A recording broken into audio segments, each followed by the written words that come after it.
मित्रांनो, सह्याद्री ट्युटोरियल्स मध्ये तुमचं स्वागत आहे. आजचा व्हिडिओ ना अतिशय महत्वाचा आहे.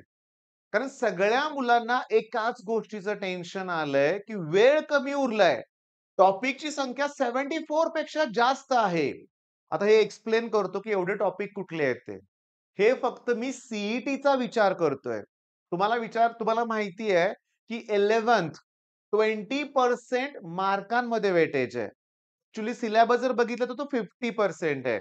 म्हणजे 11th स्टँडर्डचे अल्मोस्ट 25 एवढे टॉपिक करायचे आहेत. आणि त्याचबरोबर 12th स्टँडर्ड फिजिक्स, केमिस्ट्री, मॅथ्समध्ये अल्मोस्ट 50 टॉपिक आहेत. मग असे मी एवढे टॉपिक इथे लिहिलेत. याचं काही तुम्ही टेन्शन घ्यायचं नाही. या व्हिडिओमध्ये मी असा प्लॅन तुम्हाला सांगणार आहे किंवा तुमच्या मनातली मी भीती दूर करणार आहे या गोष्टीची. पण पहिले इकडे लक्ष द्या. मॅट्रिक्सची फ्री टेस्ट आहे. गेल्या रविवारी आपण सॉलिड स्टेट ची फ्री टेस्ट तुम्हाला अवेलेबल करून दिली होती. बरोबर आहे? मग या रविवारी मी मॅट्रिक्स आणि तुम्हाला माहिती आहे का याची जी अनाउन्समेंट आहे ना, मी 3-4 दिवसापूर्वीच केली होती. आपल्या ॲपवर मॅट्रिक्सचं फ्री कंटेंट तुम्हाला मी अवेलेबल करून दिलंय. अजून बघितलं नसेल तर पहिला ॲप डाउनलोड करा. प्रोसेस सांगतो.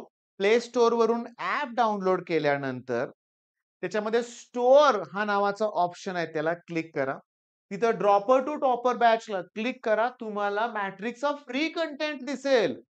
आज तुम्ही 4 वाजल्यापासून रात्री 12 वाजेपर्यंत ती टेस्ट देऊ शकताय. ओके. त्या दरम्यानच आणि मी तुम्हाला सांगतो टेस्ट ही दिलीच पाहिजे. टेस्ट रिलेटेड किंवा बॅच कशी पर्चेस करायची असा प्रश्न असेल तर या नंबरवर कॉल करा. मला ना खूप तुमचे धन्यवाद म्हणायचे आहेत, कारण या स्टेजला या बॅचचे ॲडमिशन्स खूप होतायत. त्याचबरोबर संघर्ष बॅच आणि क्रॅश कोर्स सुद्धा ॲडमिशन अजून होतायत. वेळ गेलेली नाहीये. तुम्ही ॲडमिशन घेऊ शकताय. आपल्याला शेवटी रिझल्ट लावायचा आहे बेस्ट. आता मेन मुद्द्यावर येऊया आपण. ओके. बघा हे जरा मला ह्या गोष्टी सांगाव्या लागतात बरं का. तुम्ही याचा राग मानू नका. प्रमोशन मी नाही केलं तर लोकांना कळणार तरी कसं, की आपण काय प्रोव्हाईड करतोय. आणि दुसरी महत्त्वाची गोष्ट फिजिक्स, केमिस्ट्री, मॅथ्स तिन्ही विषय मी शिकवतोय मराठीमधून. हा एक प्लस पॉइंट आहे. समजतंय मुलांना. मुलांचा कॉन्फिडन्स वाढतोय आणि हेच मला करायचं आहे.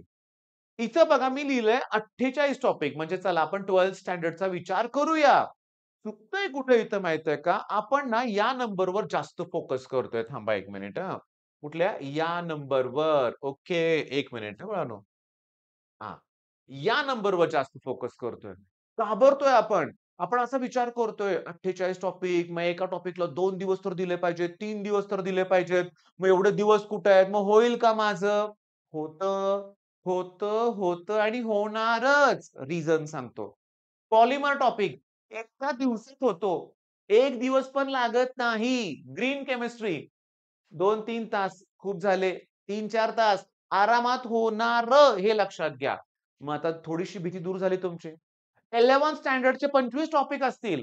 पण त्यातले काही टॉपिक रिडॉक्स रिएक्शन 2 तास माझ्याबरोबर अरे 2 तास पण लागत नाहीत. क्रॅश कोर्समध्ये ना, जेव्हा मी रिडॉक्स रिएक्शनचा व्हिडिओ तुम्ही बघाल ना, सगळे पी-वाय-क्यू जरी घेतले ना, तरी 30-40 मिनिटाच्या आत तो टॉपिक कंप्लीट होतो. आता माझं शिकवणं तुम्हाला माहिती आहे. मी काय करतोय माहिती का? मी टाईमपास बिलकुलच करत नाही. तुम्ही जर क्रॅश कोर्सचे लेक्चर्स बघितले मॅट्रिक्सचे, तुमच्या लक्षात येईल की व्हिडिओ माझा इमिडिएटली स्टार्ट होतो. एक प्रॉब्लेम फिनिश झाला की मी हा, हू करत बसत नाही किंवा बच्चों कैसे लगा? हे करा, असं विचारत बसत नाही. नेक्स्ट टॉपिक मी घेतोय, नेक्स्ट क्वेशन घेतोय. तेव्हा वेळ वाचतोय. आणि मी तुम्हाला सांगतो की मुलं विचारतात मला, की "सर तुम्ही लाईव्ह लेक्चर कधी घेताय? कधी घेणार?" नाही घेत मी. माझं मेन पॉइंट सांगू तुम्हाला? लाईव्ह लेक्चरमध्ये समजा ठीक आहे 500 मुलं जॉइन आहेत तुम्हाला. ती 500 मुलं व्हिडिओ बघतायत लाईव्ह. त्यातले तिघं, चौघं, 5, 10 मुलं, 15 मुलं डाउट विचारतात. मग सरांना काय करावं लागतं, जे लाईव्ह लेक्चर घेतात शिक्षक, छान घेतायत ते. पण त्यांना त्यांच्या डाउट्सना उत्तर द्यावं लागतं. पण तो डाउट सगळ्याच मुलांचा आहे का? नाही. मग बाकीच्यांना पण थांबावं लागतं, थोडं चॅटिंग होतं. मग त्याच्यापेक्षा ना माझी मेथड मला ठीक वाटते, योग्य वाटते.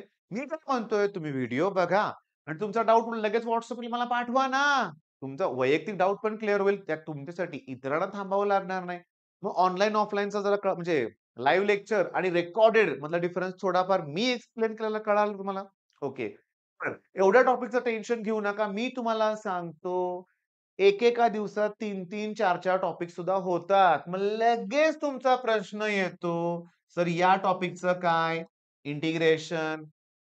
याचं काय? ऑर्गॅनिक. ऑर्गॅनिक केमिस्ट्रीचं काय?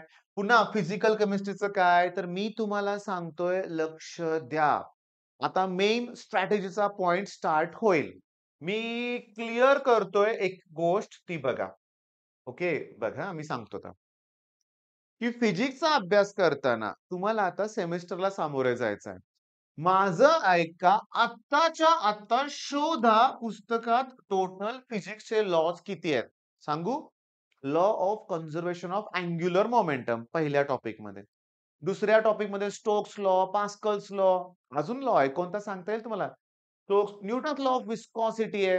3-4 लॉ. तिसऱ्या टॉपिकमध्ये लॉ ऑफ इक्विपार्टिशन ऑफ एनर्जी. मी तुम्हाला सांगतो त्याच्यानंतर तुम्हाला सांगतो क्रिचॉफ्स लॉ ऑफ रेडिएशन आहे. असे जर लॉ जर बघितले Stefan's law, Stefan Boltzmann law आहे. वेन्स डिस्प्लेसमेंट लॉ केटीजी मध्ये. ऑसिलेशन लॉ नाही आहेत. करंट इलेक्ट्रिसिटीमध्ये करंट लॉ, व्होल्टेज लॉ सोपे आहेत. मग मी तुम्हाला सांगतो 10 to 15 एवढेच लॉज आहेत फिजिक्समध्ये. मग आता मी तुम्हाला सांगतो, आज हे फिनिश करा. टॉपिकचा विचार करू नका. तुम्ही ती कन्सेप्ट करा. लॉ, स्टेटमेंट, त्याचं एक्सप्लेनेशन, न्यूमेरिकल. स्टोक्स लॉ लगेच तुम्हाला खाली त्याचं सॉल्व्ड प्रॉब्लेम दिसेल आणि तोच बोर्डच्या परीक्षेत येतो. थोड्या व्हॅल्यू चेंज करून. मग तुम्हाला हे करायचंय. कॉन्फिडन्स वाढेल. माझी आता 2 मार्काची तरी तयारी झालेली आहे. गॅरंटीनं सगळे जे लॉज आहेत ना, तुम्ही असे प्रश्न शोधू नका स्टेट डॅश डॅश लॉज. त्याच्यावर न्यूमेरिकल आलं तरी जमलं पाहिजे तुम्हाला. असा अभ्यास करा. लॉज झाले. त्याच्यानंतर फिजिक्समध्ये ना तुम्ही सांगतो 7 क्वेश्चन पेपर गोळा करा. वाय लर्न नावाचं ॲप्लिकेशन आहे. सगळे पेपर दिलेत क्वेश्चन पेपर बोर्डचे. त्यात जेवढ्या डेफिनिशन आहेत ना फिजिक्सच्या सगळ्या करा. मी तुम्हाला सांगतो कॉन्फिडन्स वाढणार आहे. त्याच्यानंतर डिस्टिंग्विशचे सगळे प्रश्न शोधा पुस्तकातले. स्ट्रीमलाईन फ्लो, टर्ब्युलंट फ्लो आहे ना डिस्टिंग्विश? अजून शोधा ना. डिस्टिंग्विश तुम्हाला सांगतो व्होल्टमीटर, अॅमीटर अजून शोधा. अजून शोधा आणि ते करा. पी टाइप, एन टाइप ते 11th मध्ये आहे बरं का लक्षात घ्या. डिस्टिंग्विशचे प्रश्न करा. त्याच्यानंतर मी तुम्हाला सांगतो टिपिकल डायग्राम एक्झाममध्ये येतात. Perfectly black body figure draw करा येतो प्रश्न. थांबा. हा डायग्रामचा प्रश्न आपल्याला जवळ-जवळ 13 ते 15 मार्काला येतो. याच्या अगोदर मी एक पेपर बघितला होता. त्यात मी काउंट केलं 13 मार्क. कसं सांगू? Derive expression for periodic time of a simple pendulum. पेंडुलमची डायग्राम काढा. 1 मार्क आहे. 3 मार्काच्या एक्सप्रेशनमध्ये 1 मार्क डायग्रामला आहे. आणि बाळांनो, तुम्ही जेव्हा डायग्राम ड्रॉ करणार ना, तेव्हा त्याचं एक्सप्रेशन जमतंच. ज्याला डायग्राम समजले ना, त्याला ते समजतंयच ना. बरं, डायग्राम मी तुम्हाला कुठली बोललो होता? Simple pendulum. मग त्याचप्रमाणे व्हॅन डी ग्राफ जनरेटर आहे. 4 मार्काला प्रश्न येऊ शकतो. Van de Graaff generator. डायग्रामला 1 मार्क आहे ना. त्यामुळे डायग्रामचं वेटेज किती वाढतंय? त्याला कधी येणार? मग करा ना असे प्रश्न. टॉपिकचं गणित घेऊच नका मनात. टेन्शन क्रिएट नेहमी होईल. परीक्षेच्या काळात पण तणावात राहाल मग तुम्ही. उद्या पेपर आहे, एवढे टॉपिक आहेत, माझी अजून रिव्हिजन झाली नाही. नाही. आता हे गोष्ट करा. ही गोष्ट कराच. बरं केमिस्ट्रीमध्ये सेमच आहे. आपल्याला माहिती आहे डायग्राम, डिस्टिंग्विश, डेफिनिशन, डेरिव्हेशन.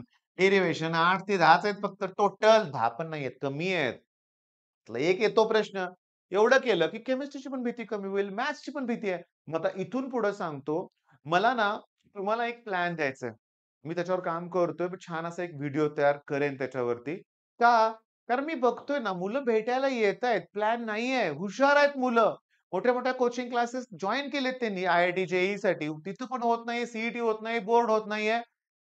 विनाकारण फ्रस्ट्रेशन. हे तणाव वेगळाच आणखीन, पण आजपासून नाही.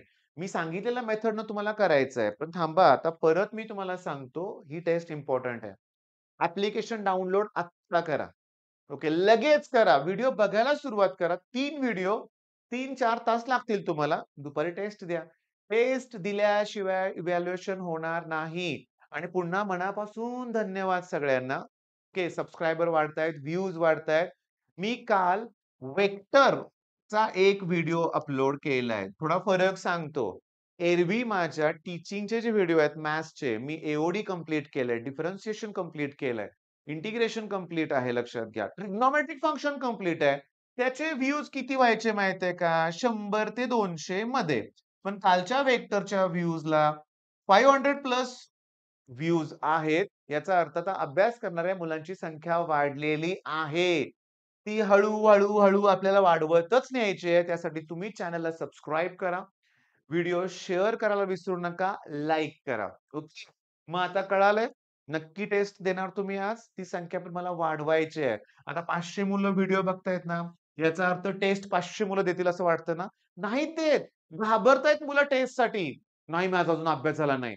मला कमी मार्क पडले तर मित्र काय म्हणतील? मी तुम्हाला सांगतो ॲप डाउनलोड करताना पण विचित्र नावं बघितलीत मी.